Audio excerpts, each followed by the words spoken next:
जनाबाई श्री नामदेव जी के घर पर रहती थी। नामदेव एक महाराष्ट्र के बहुत बड़े संत हुए। पूरे दिन तो नामदेव जी के यहां सेवा करती थी और शाम को नामदेव जी कीर्तन करते थे। लेकिन एकमात्र जनाबाई को ठाकुर जी दिखाई देते थे।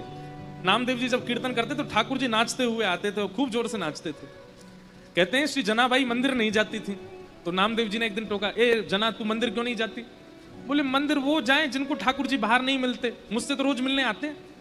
आप जब शाम को कीर्तन करते हो इतने सारे वैष्णव आते हैं, तब बीच में पीतांबरी पहन करके विठोबा भी आते हैं, विठल भी आते हैं और आके नृत्य करते हैं। एक बार एकादशी थी, बहुत भीड़ लगती है पंडरीनाथ भगवान के दर्शन की एकादशी के दिन। तो जनाबाई आज नामदेव जी से क्या बोली, आज एकादशी है। बोले तो और दिन से आज कीर्तन थोड़ा कम कीजिएगा। बोले क्यों? बोले आप कीर्तन करोगे विठोबा आएंगे, वो सुबह से थके हुए हैं, और आप बहुत जोर जोर से कीर्तन करोगे तो वो नाचेंगे, और वो नाचेंगे तो पहले से थके हुए और थक जाएंगे। इसलिए मेरी प्रार्थना आज कीर्तन कम करना।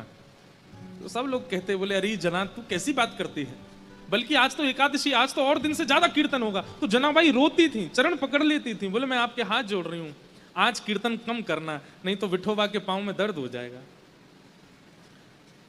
लेकिन कौन माने, जब तरंग आती है कीर्तन में तो सब नाचते हैं और जोर जोर से नृत्य होने लगा। इतने में ठाकुर जी आ गए। तो जनाबाई सबके पास जा जा करके बोले मत नाचो, बैठो, आप नाचोगे तो विठोबा भी नाचेगा और उसके पांव में दर्द हो जाएगा, बैठो बैठो। सबको बैठाती।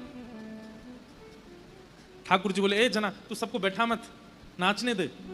बोले आपके पांव में दर्द हो जाएगा, आप थके हो सुबह से। तो ठाकुर जी कहते तू चिंता मत कर, ये जब सब चले जाएंगे मैं तेरे से पांव दबाने आ जाऊंगा, तू मेरे पांव दबा लियो। तब भी जनाबाई कोने में बैठी बैठी रोती रहती, और जब खूब जोर से मृदंग बजती तो कान पे हाथ धर लेती। बोले आज इतनी तेज मत बजाओ, वो देखो कितनी जोर से उछल रहे हैं विठल। जब सब चले जाते, सब सो जाते, रोती रोती जनाबाई पुकारती कब आओगे, मुझे पांव दबाना है। तेल लेकर के बैठती, घी लेके बैठती। फिर ठाकुर जी आते रात को, और रात में जैसे ही ठाकुर जी आते जनाबाई की गोद में पांव धर देते, ले दबा ले। तो फिर जनाबाई ठाकुर जी के पांव दबाती, पांव में घी लगाती और फिर डांटती ठाकुर जी को, तुम मानते नहीं हो ना, मैं इतना मना करती हूं आपको और उछल उछल के नाचते हो, इतनी जोर से नाचते हो। कुछ खाया आपने? ठाकुर जी बोले हाँ पूरन पूली खाई।